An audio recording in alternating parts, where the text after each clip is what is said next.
Oh ini anak-anak mau sekolah kurang ini, malam kurang makan, ini kurang kendaraan, yang dirasakan kurang. Ukurannya apa? Materi.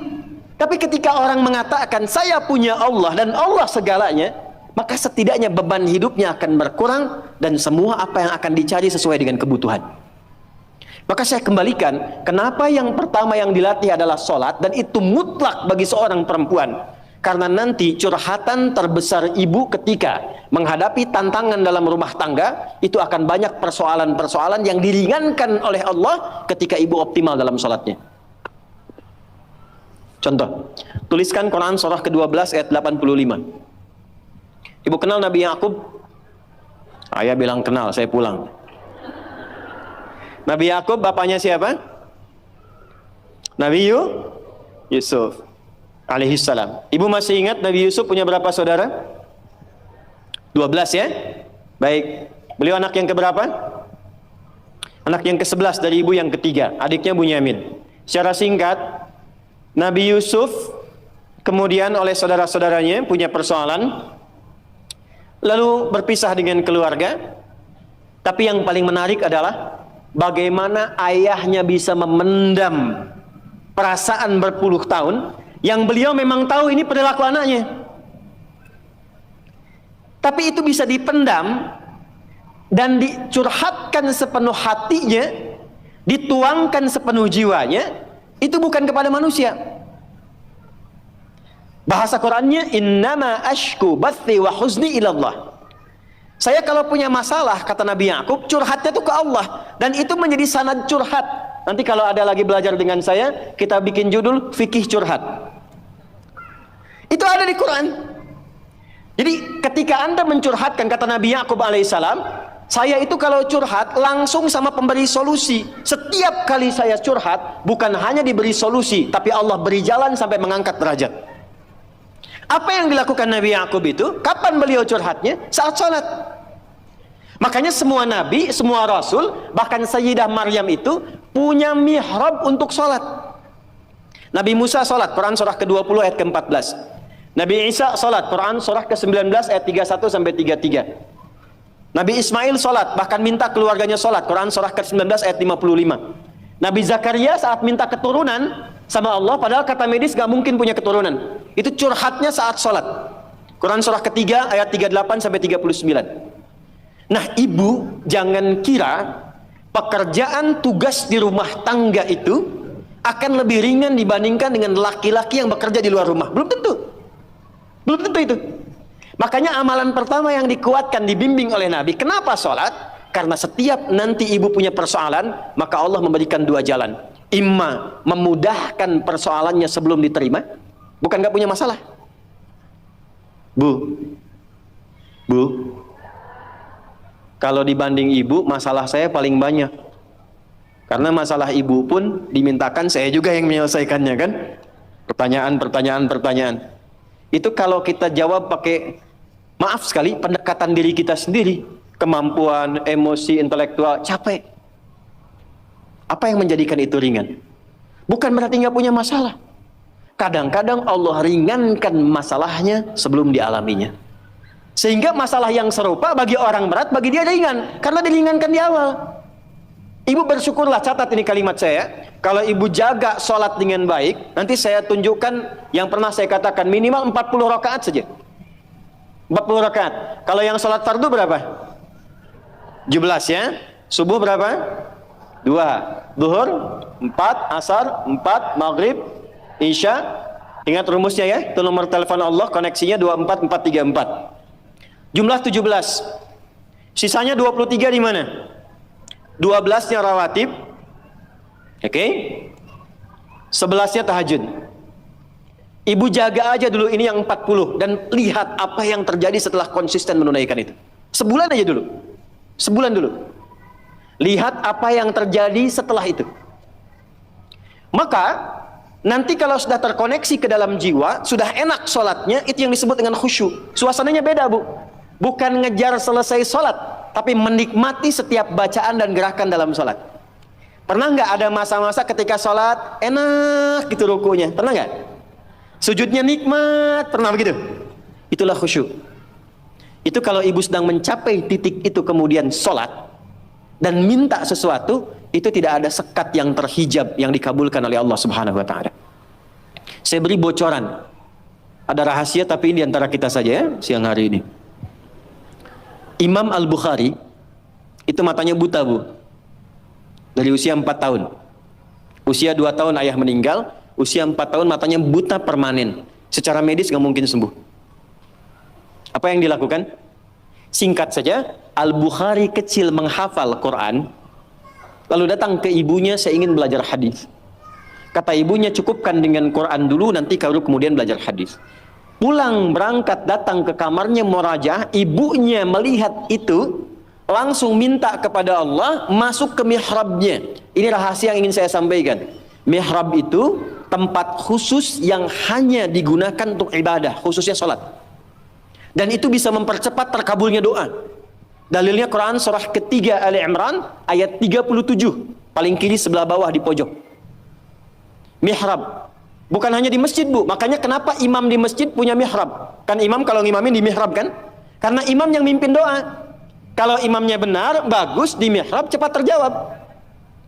Nah, ibu tidak harus ke masjid. Di rumah bikin satu tempat. Kalau ada kamar bagus, kalau nggak ada pun bentangan sejadah aja. Saya dulu saat pulang pertama awal menikah, kita ngontrak dipetakan itu nikmat sekali. Ya, salah satu ibu jangan, saya tuh menikmati dimanapun kita tinggal. Saya awal menikah, Bu, dengan istri itu menikmati satu, ada kasur yang ukuran yang paling kecil apa ya? Yang kalau tidur cuma buat seorang gitu. Ada ya? Ya saya nggak hafal lah pokoknya itu ya. Jadi kalau saya pulang, kemudian istri saya bangun, Bu ya tidur katanya. Ah enggak, saya di lantai aja. Oh enggak katanya, saya gerah, saya yang di lantai. Tapi kami menyempatkan membuat satu hamparan sejadah untuk mihrab. Itu untuk berdoa aja, untuk sholat aja, dikhususkan untuk ibadah. Tidak ada satu pun yang diminta kecuali terjawab. Dan sampai sekarang kita nggak pernah membedakan di mana kita tinggal beraktivitas, tapi dari ujung kepala sampai ujung kaki nyaris tidak pernah beli. Ini saya nggak beli, Bu. Ya, tapi kalau ada yang baru biasanya yang sudah ada saya lepas. Kemarin saya lepas satu, datang 2 peci. Ini nggak beli ini. Sampai ke bawah, sampai ke sendal tuh nggak beli. Ini kacamata kalau ada model baru tiba-tiba datang, saya nggak tahu dari mana. Ujung kepala sampai ujung kaki. Itu mihrab. Yang mau saya katakan, ibu jangan lihat saya. Allah berikan kesempatan yang sama untuk semua hamba. Curhatkan di situ. Ibunda Imam Al-Bukhari masuk ke mihrabnya, sholat 2 rakaat. Memohon kepada Allah supaya disembuhkan mata anaknya, berdoa sampai tertidur. Secara singkat begitu selesai sholatnya, tertidur dalam doanya, tiba kemudian anaknya mengalami sesuatu yang luar biasa. Sedang murajaah surat Qaf, tiba-tiba terbuka matanya, bisa melihat kembali. Jadi ketika ibu sholat dan punya mihrab, jangan dikira itu biasa. Itu yang bisa meringankan suami dalam kesulitan. Ibu siapa yang tahu suami ada yang ganggu di kantornya? Ada yang iseng, ada yang ingin jatuhkan dalam persaingan. Kadang-kadang suami laki-laki, sekretarisnya laki-laki perempuan. Perempuan, ruangan sampingan, ketemu ibu cuma 4 jam, sekretaris dampingi 8 jam. Itu kalau nggak punya filter dalam jiwanya, nggak ada burhan yang ibu titipkan lewat doa, itu nggak mudah. Dari mana ibu bisa pastikan proyek suami itu halal? Dari mana ibu bisa pastikan uang yang dibawa itu benar? Ibu bisa titipkan kepada Allah. Mintakan kebaikan kepada Allah supaya menjaga dalam kebaikan suami ketika bertugas. Itu bisa dilakukan dalam sholat. Ibu sekolahkan anak di SD misalnya. Ibu tungguin atau ibu tinggal? Ditinggal. Ibu yang mengandung 9 bulan. Ibu yang memberikan ASI hampir 2 tahun atau 2 tahun. Dididik di baik-baik, sehat, hafal juz amma sebelum sekolah. Tiba-tiba ibu titipkan di sekolah dengan lingkungan yang ibu belum bisa jamin. Jadi baik nggak anaknya? Siapa yang bisa menjaga anak ibu? Kalau ibu jawab Allah, hubungan ibu dengan Allah baik nggak? Demi Allah saya katakan, betapa banyak seorang ibu yang sudah menyiapkan anaknya baik, tiba-tiba dia ke sekolah kok anaknya berubah. Kata-katanya jadi nggak betul, perilakunya jadi menyimpang, susah diingatkan. Siapa yang bisa menjaga itu? Saya tunjukkan satu kisah yang luar biasa. Bu, kalau ada 10 rapat, 9 memilih A, yang 1 memilih B. Yang diikuti yang mana? Ini rapat ya. Ada rapat menentukan 2 pilihan. 9 memutuskan A, 1 memutuskan B. Pilih mana? A kan? Yang 9 ya. Tapi yang terjadi, yang 1 yang diikuti, yang 9 ditinggalkan. 10 saudara Yusuf rapat. Yang 9 mengatakan, uqtulu Yusuf. Bunuh aja Yusuf. Penyebab kita itu kurang dapat perhatian dari ayah kan Yusuf. Kalau Yusufnya nggak ada, perhatian ke kita semua. 9 memutuskan bunuh Yusuf. 1 mengatakan, jangan dibunuh. Lemparkan aja ke tempat gelap. Yang penting kan Yusufnya nggak ada. 9 memilih A, 1 memilih B. Dan biasanya setan kalau menggoda itu nggak akan tanggung, langsung ke tingkat tertinggi. Tapi apa yang terjadi? Yang dipilih ternyata yang 1. Oke, kita sepakat gak usah dibunuh, lemparkan. Alqihi fi ghayabatil jubbi yaltaqituhu ba'da sayyarah. Lemparin aja ke tempat gelap. Apa yang menjadikan mereka terjaga sehingga tidak jadi membunuh Yusuf dan alih-alih membunuh menempatkan di tempat gelap? Ternyata itu adalah doa orang tuanya yang sering menitipkan anaknya kepada Allah. Ibu nganterin anak ke sekolah, dititipkan gak sama Allah? Atau cuman bye-bye, salaman, lepas, tinggal, pulang? Titipkan bu, doakan. Di sekolah kami, dari mulai PAUD, pendidikan anak usia dini, di KB, itu hari pertama bukan cuma ibunya, ayahnya mesti ngantar. Datang, hal pertama yang dilakukan anaknya untuk membisikkan di telinga ayahnya akan bekerja. Ayah, doakan ya Nanda belajar. Ayah, Nanda doakan sukses bekerja, tapi tolong jangan cari rezeki yang haram ayah ya, yang dibawa ke rumah. Itu dibisikkan oleh anak yang usia 4 tahun. Dan tidak ada adegan yang terjadi kecuali air mata yang berlinang, memeluk, mencium, kemudian pamit. Itu menjaga. Itu menjaga. Perbaiki sholat dulu bu. Nah nanti dari sholat itu, ibu nggak bilang pun nanti Allah tanamkan kepada anak, kepada suami segala kebaikan. Itu kurikulum pertama. Saya sering ceritakan di berbagai tempat, seorang anak yang nggak pernah mau sholat. Saya ngasuh pesantren dulu di Jakarta. Seorang ibu datang, wajahnya sendu mengatakan, Ustadz, anak saya nggak mau sholat. Sekolahnya apa bu? SMP. Ibu udah ingatkan berkali-kali. Sudah nggak usah diingatkan lagi.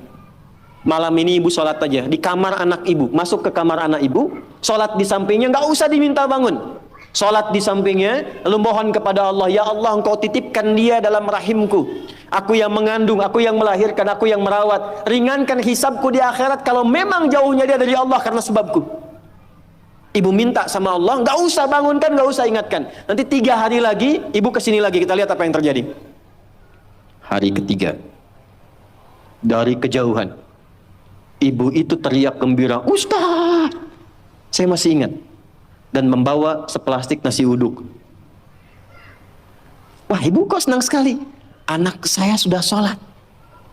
Kok bisa saya bilang. Ternyata malam tadi, di malam ketiga dia bangun, dia peluk ibunya, dia minta maaf. Maafkan Nanda ma, maafkan Nanda ma. Saya dengar mama berdoa, maafkan saya. Saya tuh bukan gak mau sholat, tapi kan papa juga gak pernah sholat. Tuh, papa kan gak sholat juga. Akhirnya dari situ kemudian bermaafan, anaknya mulai mau belajar. Demi Allah saya katakan, setelah peristiwa itu bukan hanya anaknya dibimbing sholat oleh salah seorang santri dari kami, tapi minta dibimbing untuk menghafal Quran. Sejak saya meninggalkan pesantren untuk diteruskan oleh santri berikutnya, anak itu sudah hafal kurang lebih 2 juz. Dari yang tidak pernah sholat, jadi pelaku sholat dan hafal Quran 2 juz. Mungkin sekarang sudah khatam 30 juz sholat. 2, saya cepat. Jangan cukupkan soleh sendiri bu. Karena sama-sama ingin ke surga Firdaus, kan ada suami, ada anak-anak. Maka pesan yang pertama penghuni surga Firdaus itu, yang dipesankan bukan dunianya, tapi akhiratnya. Contoh, suami mau berangkat, biasanya ibu pesan apa? Hati-hati ya pak, gitu kan? Ya, sukses ya. Pernah nggak ibu bilang pertama kali yang disampaikan, ayah jangan lupa sholat ya? Pernah nggak? Tuh. Sekarang hari apa? Yang ke masjid siapa? Laki-laki perempuan? Yang ke masjid suami ibu, yang ke masjid laki-laki. Pernah nggak ibu siapkan pakaiannya? Pernah. Bagus. Pernah nggak siapkan parfumnya? Bagus. Tapi pernah nggak ibu bisikkan di telinganya, Pak, nanti pas khatib duduk di antara dua khutbah, doakan rumah tangga kita samara sampai surga ya? Pernah nggak? Belum. Padahal di situ ada pesan kuatnya. Di situ ada hikmah indahnya. Jadi ternyata sholat itu ketika dimunculkan ciri pertama, kita kemudian tebarkan ke semua anggota keluarga. Anak-anak yang di pesantren boleh angkat tangan. Siapa ibu yang anaknya di pesantren? Boleh angkat tangan. Oke, turun lagi. Suka nelpon kan ya? Nanya ya? Baik, yang pertama ditanya apanya? Apa kabar? Bekal cukup? Belajar bagaimana? Ya, baru jangan lupa sholat ya. Balik, telepon, sudah sholat belum? Akhiratnya dulu. Kan penghuni surga Firdaus. Sudah sholat belum? Sudah belajar, baru makan. Tutup di akhir, jangan lupa ranking 1 ya. Dan ini akan menjadi pembeda, Bu. Saya 97 masuk pesantren, ayah saya meninggal. Ibu apa adanya, kalau saya cerita kita berhenti ta'lim. Jadi saya agak percepat. Saya jaga komitmen sholat ini sampai satu ketika bekal habis. Mungkin ibu saya lihat ini. Karena ibu saya biasanya tak pernah meninggalkan saya live, pasti lihat. Bekal habis, saya lari ke wartel, saya telepon. Ma, bekalnya habis. Apa jawab ibu kami? Dan saya tahu itu nggak ada bekal. Kata ibu kami, sabar ya nak. Mungkin setelah ini Allah akan bantu, mungkin ada yang datang membantu dan seterusnya. Sabar dulu. Iya mah, tutup, bismillah, sabar. Itu nggak nunggu lama, keluar dari wartel, datang paman ngasih uang saku untuk sebulan. Dan itu bukan 1-2 kali terjadi. Ketika ibu menitipkan curhatnya kepada Allah, membangun konektivitas dengan anak dan suami serta keluarga, yang linknya tersambung ke Allah, maka Allah akan berkenan menjaga di setiap keadaan tanpa celah sedikit pun. 2, agak cepat. Masih poin sholat dulu. Subuh jam berapa tadi?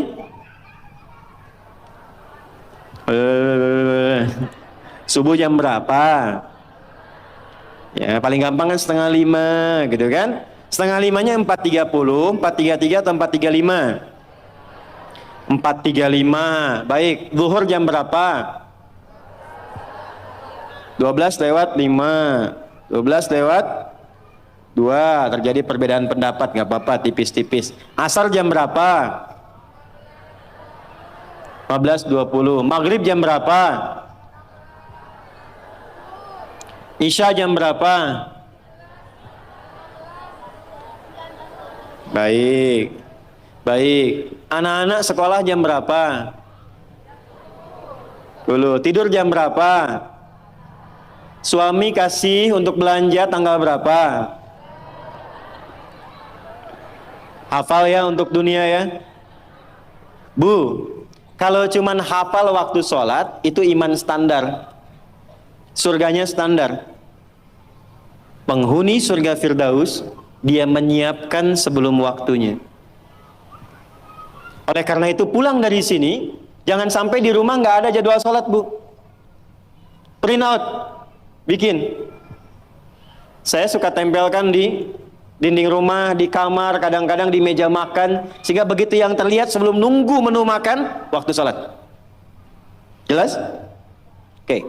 2, walladzina hum 'anil lagwi mu'ridun. Agak cepat. Kita nanti akan bahas 3 saja.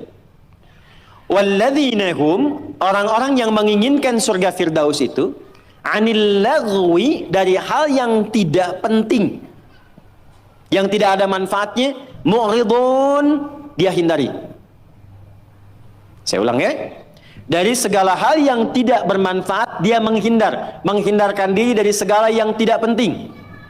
Jadi penghuni surga Firdaus itu orientasinya yang bermanfaat saja. Yang penting apa? Kalau ada pertemuan, manfaat gak? Penting gak? Ada kumpul-kumpul, penting gak? Ada pengajian, pengajiannya bermanfaat atau cuman kumpul-kumpul datang saja?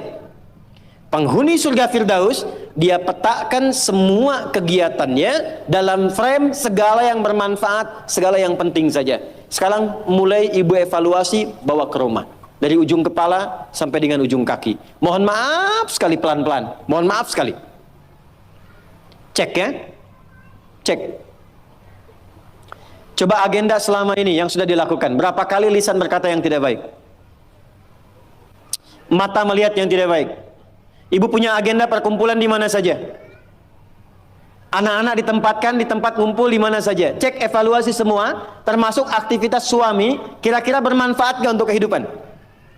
Dudukan semua itu, kemudian telaahi dengan baik, bikin kurikulum, maka mulai belajar, misalnya ambil target per bulan.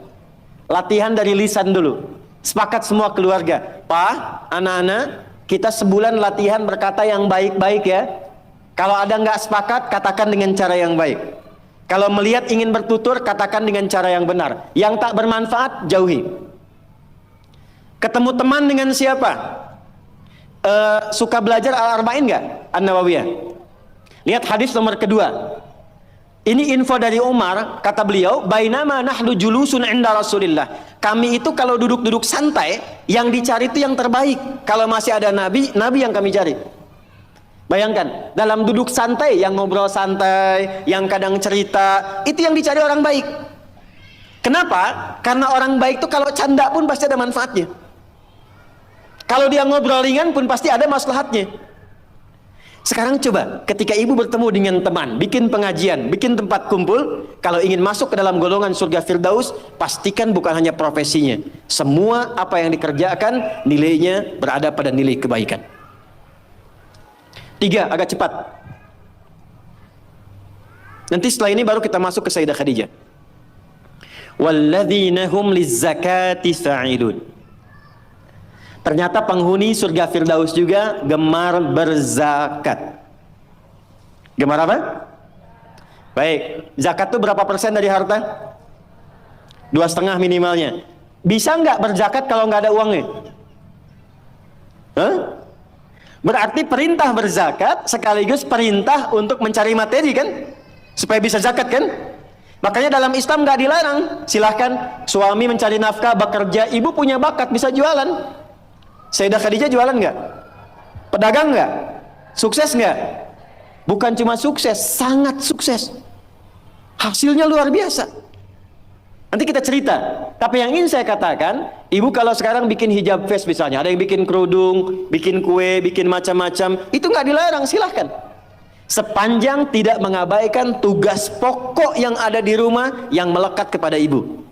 Silahkan. Tapi niatkan tujuannya untuk apa? Niatkan tujuannya untuk mengabdi kepada Allah, supaya bisa zakat. Ini saya tanya nih, ini yang di luar nih banyak yang jual hijab dan sebagainya, termasuk teman-teman yang mungkin punya kreativitas. Ada yang di makanan, ada yang di macam-macam. Saya mau tanya, itu berdagang itu supaya untung atau supaya ibadah?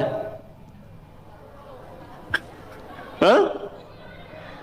Untung nggak dilarang, tapi kalau supaya untung masih dunia.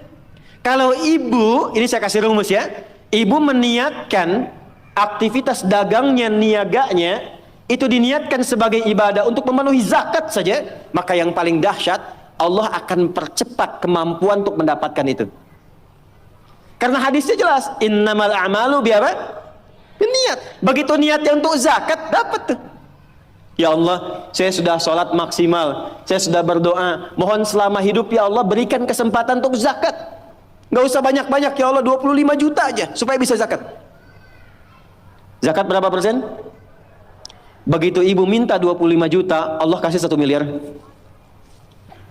Kan 2,5% dari 1 miliar berapa? 2 juta. Jadi betapa orang penghuni surga Firdaus itu semua yang dilihat tuh pakai iman. Jadi semua yang dikerjakan, maaf ya, bekerjanya karena iman tuh ibadah, berdagangnya supaya bisa zakat, sekolahnya supaya pintar, dengan pintar bisa mendekat kepada Allah. Ini adik-adik yang kuliah di sini. Anda kuliah supaya dapat ijazah, dapat nilai, atau karena Allah? Itu ada babnya sendiri. Terakhir, kita gabungkan ketiganya. Saya ulang, kita gabungkan ketiganya. Uang sudah dapat, Awas ya, ini untuk pribadi dulu. Dibawa ke rumah, ibu olah. Biasanya harta suami pun kan diberikan juga ke ibu ya. Sehingga ada adik mengatakan, harta saya, harta suami, harta. Oke, sekarang bawa bu, pelan-pelan ya. Mohon maaf nanti dengan kata-kata saya ini, karena kita akan mencoba menata lebih baik. Dan jangan mengecilkan orang lain. Ibu bawa pulang ke rumah. Maka kebutuhan pokok pertama kan untuk pemenuhan kebutuhan dalam kehidupan rumah tangga. Tarik ke pribadi. 1, untuk pakaian misalnya. Karena kita sekarang menaikkan level seperti Sayyidah Khadijah, berpakaian yang bukan hanya pantas, tapi Allah sukai dan menjadi support untuk suami. Maka perhatikan pakaiannya. Apakah cara berpakaiannya dan koleksi pakaian yang sudah dikumpulkan itu betul-betul menunjukkan pakaian yang disenangi oleh Allah? Contoh, perempuan berjilbab atau tidak? Saya ulang, berjilbab atau tidak syariatnya? Yang sudah berjilbab, pertahankan. Yang belum kita bantu, doakan, terangkan tentang keutamaan, keistimewaan jilbab. Saya berikan rahasia besar di sini karena ini tentang hijab face. Ternyata, saking pentingnya jilbab itu, bukan hanya di dunia, di alam kubur pun ketika meninggal, kain kafan perempuan ditambah 1. Yang laki-laki nggak punya. Apa itu? Kerudungnya. Saking pentingnya. Jadi ketika dalam kehidupan dunianya pun misalnya belum mengenakan sepenuhnya, itu saat pulangnya mesti dipakaikan kerudungnya dalam kafannya. Sebetulnya apa fungsi jilbab itu? Yuk, kita tarik dulu pelan-pelan. Buka Quran surah ke-33 Al-Ahzab ayat 59. Nanti setelah itu saya tarik kepada suami untuk mensupport. Surah ke-33 Al-Ahzab ayat 59. Ada ayatnya, ya ayyuhan nabiyyu qul li azwajika wa banatika wa nisa'il mu'minin, ada yudnina min jalabibihinna dzalika adna an yu'rafna fala yu'dzain. Ada?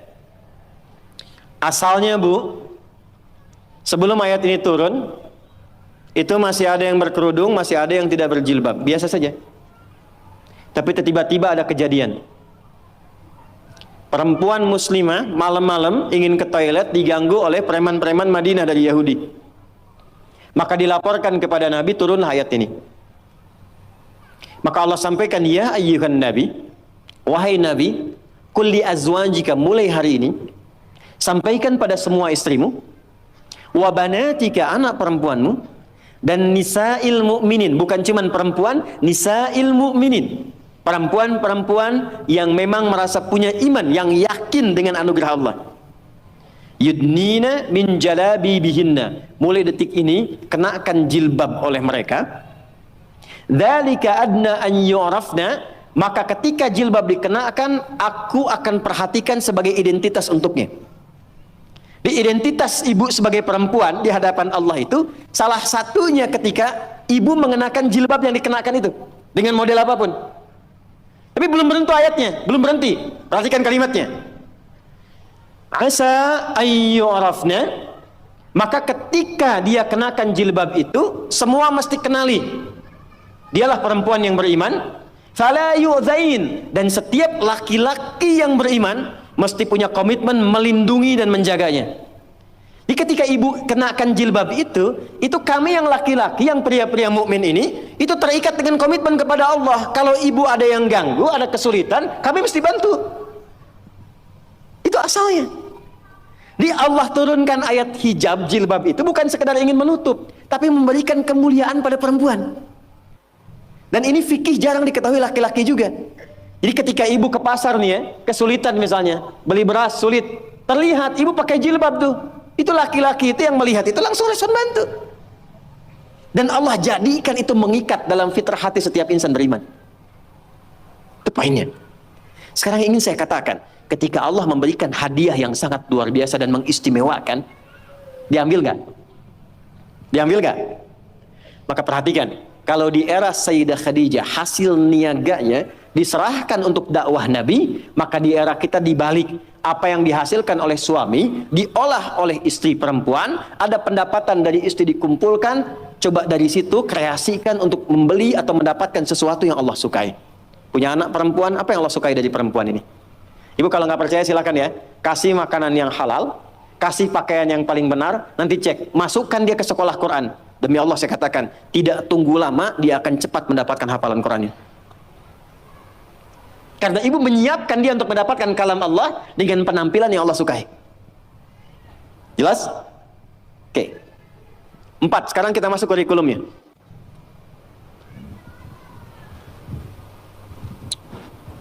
Apa kebiasaan Sayyidah Khadijah? Sudah? Yang pertama,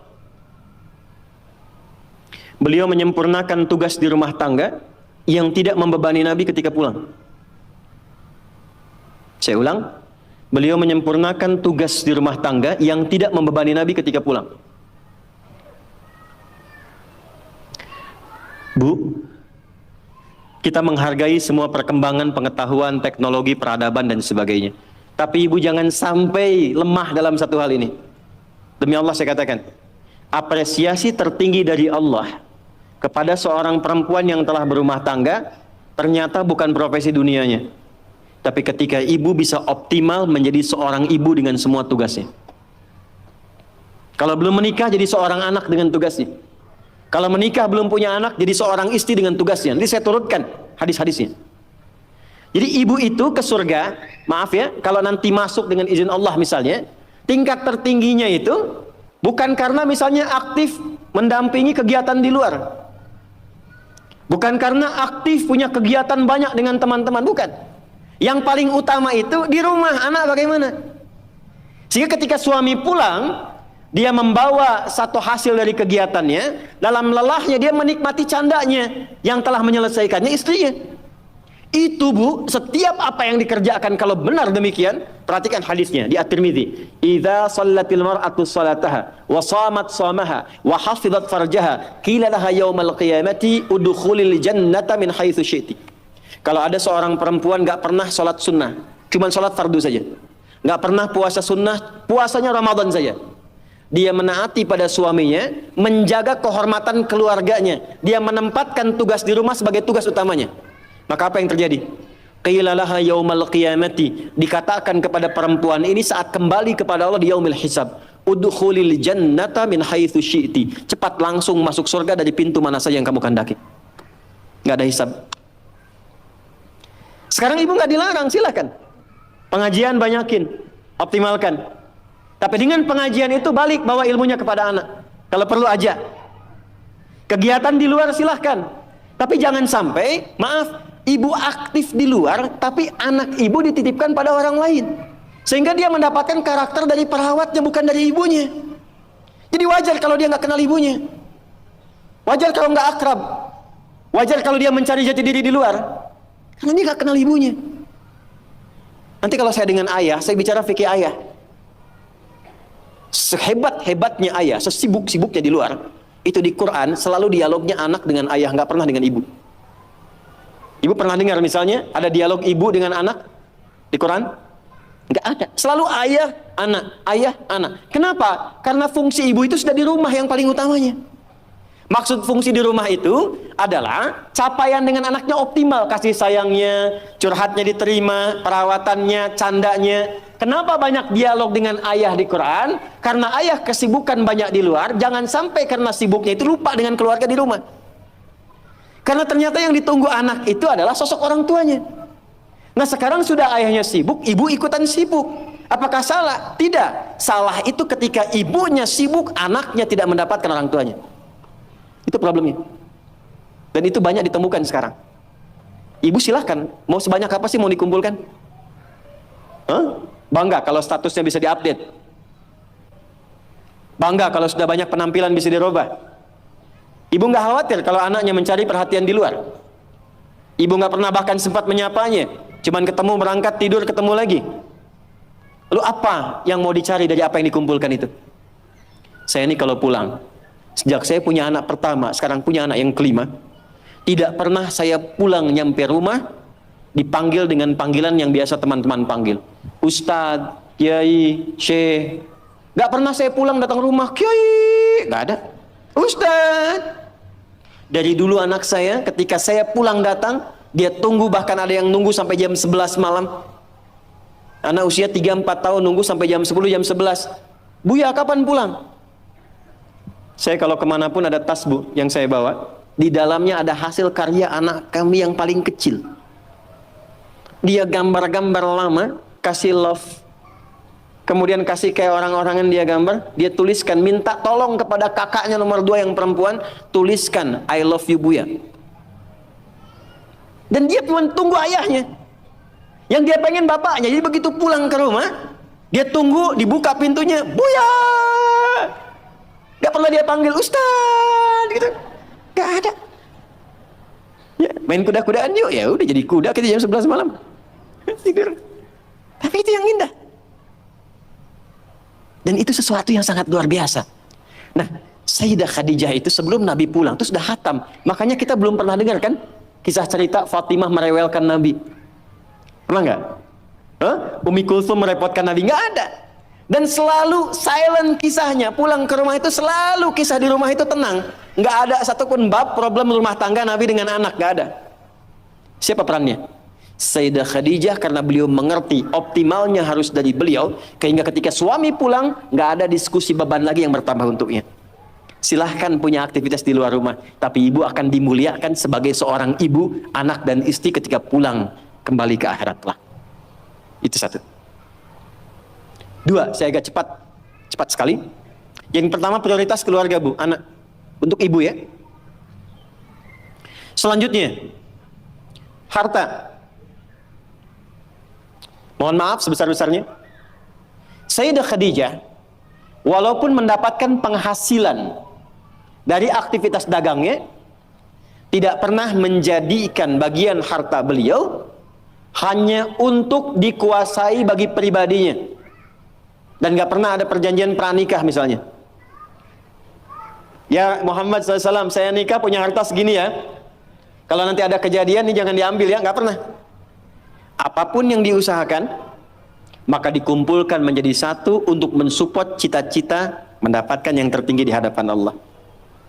Ibu apapun yang didapatkan kalau punya penghasilan, pendapatan dan sebagainya, dudukan jadi satu sebagai harta keluarga bersama. Rumuskan untuk anak-anak. Anak pertama mau kemana? Bikin tabungan, bikin persiapan. Anak kedua seperti apa? Anak ketiga bagaimana? Bicara dengan suami. Maka ini diantara ciri yang pernah diajarkan oleh Sayyidah Khadijah. Sekalipun dagangannya cukup banyak, tapi semua yang dihasilkan untuk mensupport kegiatan yang diarahkan pada tujuan yang sama, surga. Jelas? Oke, yang terakhir. Ini saya pun mengakui saya agak kurang di sini. Sehingga kalau istri saya lihat juga, insya Allah nggak akan protes. Meluangkan waktu untuk diskusi, bicara, ngobrol. Saya ulang ya, meluangkan waktu untuk diskusi, bicara, ngobrol yang saling menguatkan, bukan mengungkit kekurangan. Tuh. Nabi Muhammad sibuk gak? Sibuk gak? Banyak tantangan gak? Tapi ketika pulang ke rumah, ngobrolnya itu dengan Sayyidah Khadijah selalu yang baik-baik, yang romantis, yang saling menguatkan. Gak pernah ada satupun kalimat tercatat di dalam lisan Sayyidah Khadijah, kenapa sih begitu sibuk? Datang ke rumah cuma bawa masalah. Kenapa sih gak punya waktu? Kenapa sih banyak kegiatan di luar? Tapi ketika pulang ke rumah, aku selalu mendukungmu. Nabi mengatakan kegiatanku ini, dan ini. Aku akan berangkat ke sini menemui si fulan. Baiklah, siapkan, optimalkan, Allah pasti melindungi. Sehingga semua kegiatan, beban yang dirasakan, itu ketika berangkat gak sendirian. Jadi beliau pun dalam sendirian pun merasakan aura-aura Sayyidah Khadijah. Mau berangkat kerja, merasakan pesan dari istri. Pulang dari situ, ditinggal pun istri merasakan pesan dari suami. Ini yang harus dioptimalkan. Dan ibu, apa yang terjadi? Ketika dimanapun suami beraktivitas dengan pola seperti ini, maka Allah menjaga ikatan pertalian rumah tangganya sehingga dijaga dari sifat-sifat rentan yang kemungkinan bergeser atau menodai kehidupan rumah tangganya. Maaf, ini bahasanya agak halus ya.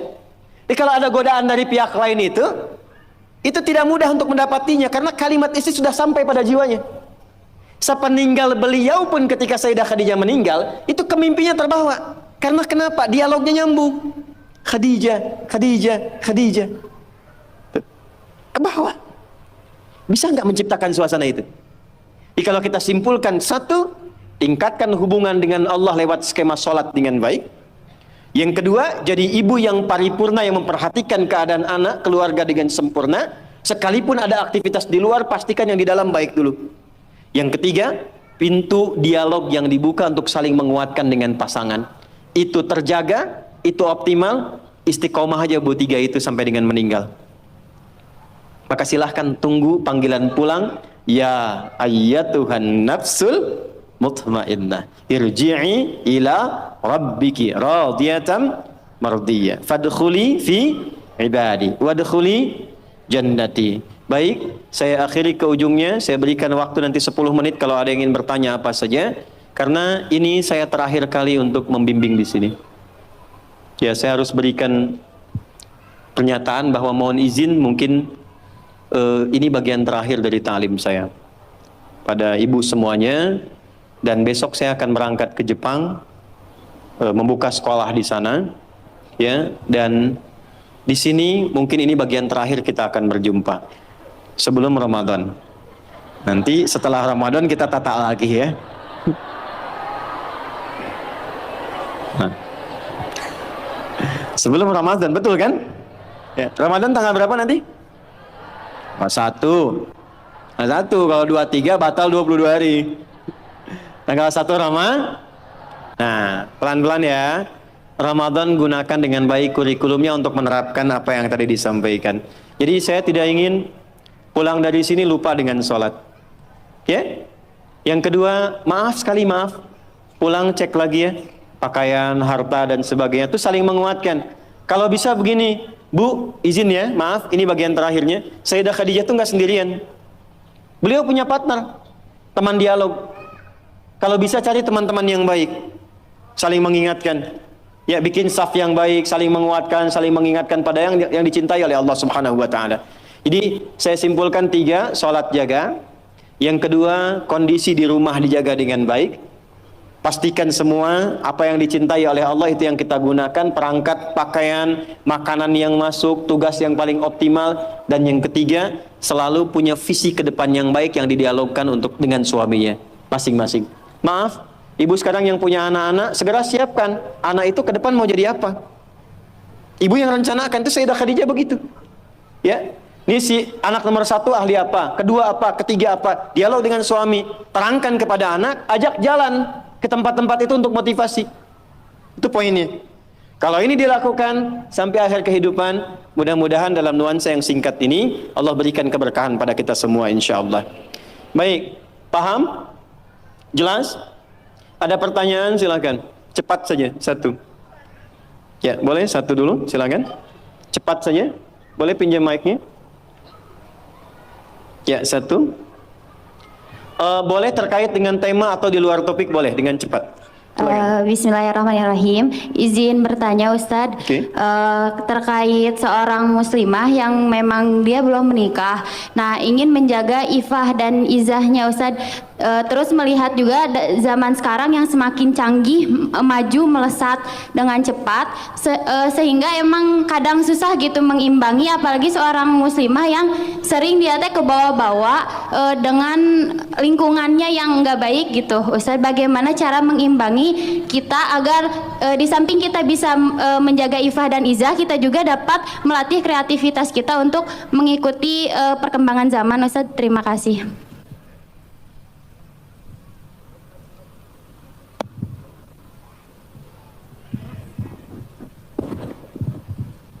Ya. Saya jawab dulu. Yang pertama begini. Saya bacakan dulu hadis Nabi sallallahu alaihi wasallam. La taqumus sa'atu, dalam perjalanan waktu nanti akan ditemukan suasana. Pertama, taqarubuz zaman. Waktu semakin cepat berlalu. Jadi setahun kayak sebulan, sebulan kayak sepekan, sepekan kayak sehari, dan sehari cepat sekali sekilatan waktu. Terasa nggak sekarang? Kayaknya baru kemarin, sekarang ketemu lagi kan? Oke, teruskan. Taqarubul aswaq, pasar mudah diakses. Terjadi percepatan digitalisasi. Dulu berangkat ke pasar pakai angkot, gitu kan? Kemudian turun, beli sesuatu. Sekarang klik, datang ya. Di masa-masa itu akan terjadi seperti apa yang Anda sampaikan. Kata Nabi, tantashirul fitan. Godaannya makin banyak. Fitan itu jama dari fitnah. Dari pergaulan, dari perpecahan, dari hoax, dari polarisasi, yantashirul kadhib, banyak manipulasi. Maka dalam suasana itu apa yang Nabi bimbing kepada kita untuk menjaga dalam kebaikan? Satu, pilih teman-teman terbaik. Suhbatus salihin. Kalau di perempuan, suhbatus salihat. Pertama bagaimana? Misal, lihat apa yang sekarang porsinya kita kerjakan. Anda sebagai mahasiswi misalnya, ketika berangkat cari teman-teman yang baik, yang kira-kira mendekatkan kepada Allah. Pintar, saleh, baik, bisa punya visi yang sama-sama yang baik. Sehingga apa dengan teman-teman yang baik ini? Maka jika kumpulannya ada, minimal dia akan saling menjaga. Maka Imam Nawawi menulis satu kitab, isinya 1896 hadis tentang petunjuk menemukan orang-orang yang baik. Dikenal dengan nama Riyadus Shalihin. Oke? Di Riyadus Shalihin ini yang pertama, beliau mengajarkan satu, maka setiap kita mesti punya visi dulu, program yang kita jaga. Contoh, misalnya Anda ingin jadi apa nih untuk yang Anda jaga, Anda banggakan di hadapan Allah sampai pulang.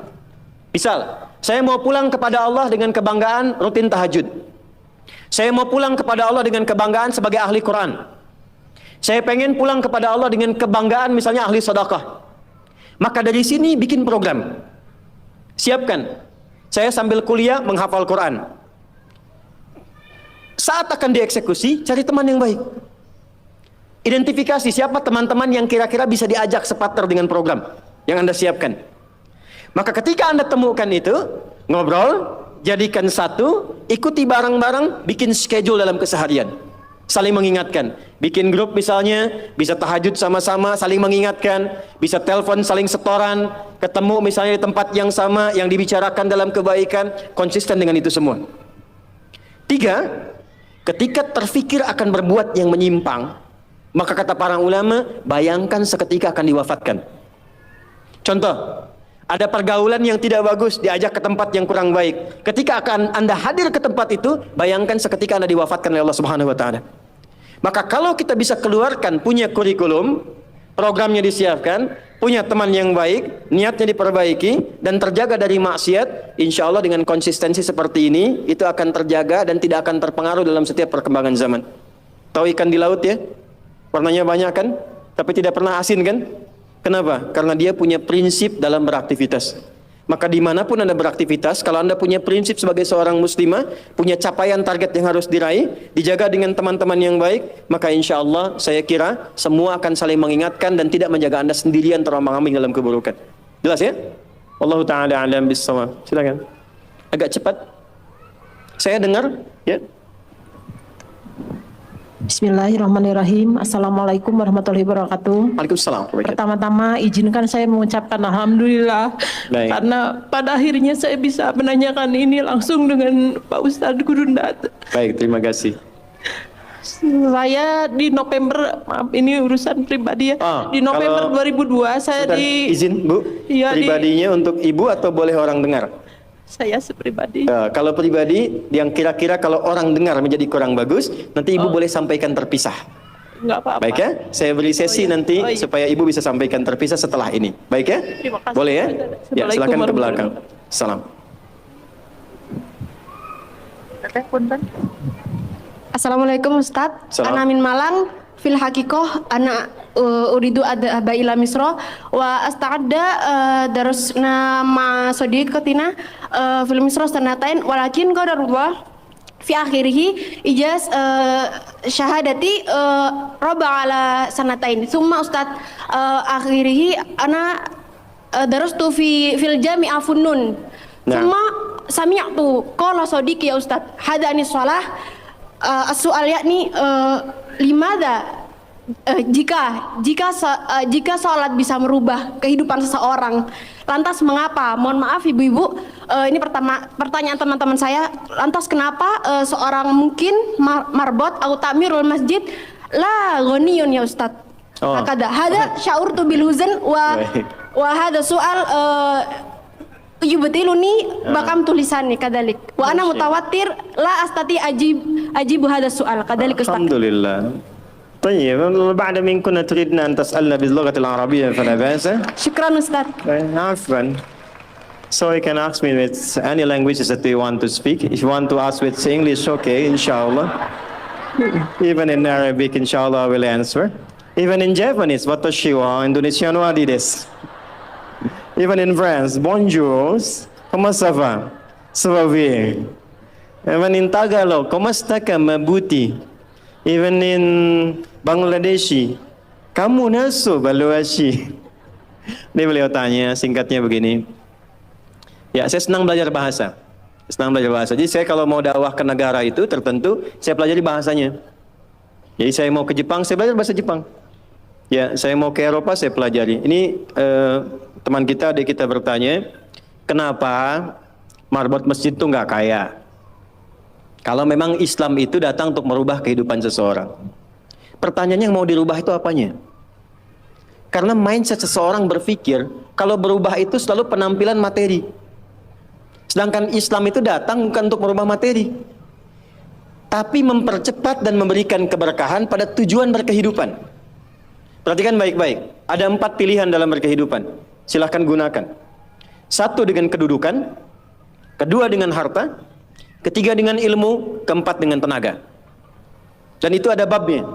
Kalau Anda ingin dengan kedudukan, jangan tanggung yang paling tinggi. Cita-cita diplomat jadi menlu sekalian. Cita-cita di birokrasi jadi presiden sekalian.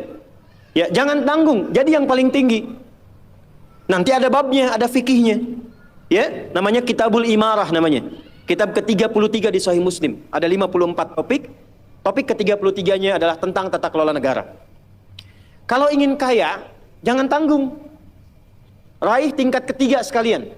Tingkat pertama tuh kaya, kedua kaya banget, ketiga kebangetan kayanya.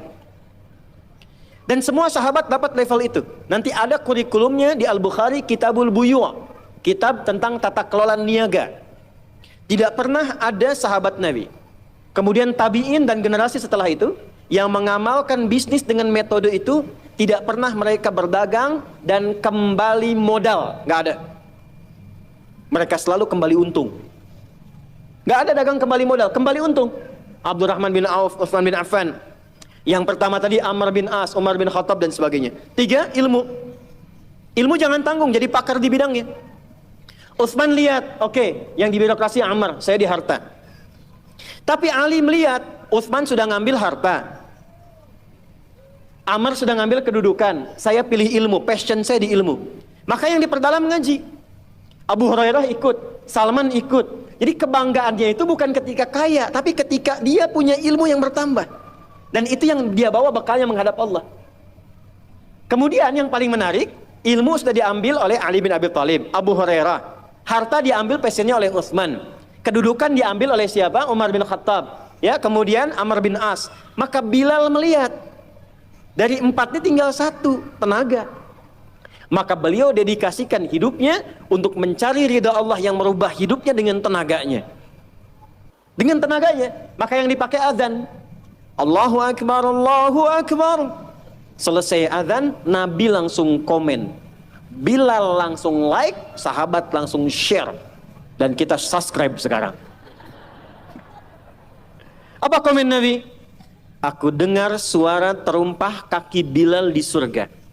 Bilal ketika mendengar itu, adzan aja udah komen saya ke surga. Ngapain lagi saya kerja harta seperti Utsman? Secukupnya yang ada, yang penting saya jaga, meninggal masuk surga. Itu fikihnya. Maka dari sini muncul fikih marbot. Jadi kalau Anda ingin jadi marbot untuk mencari dunia, Anda salah tempat. Anda harusnya datang ke Hijab Fest, lihat orang jualan, pelajari itu, besoknya jualan jilbab.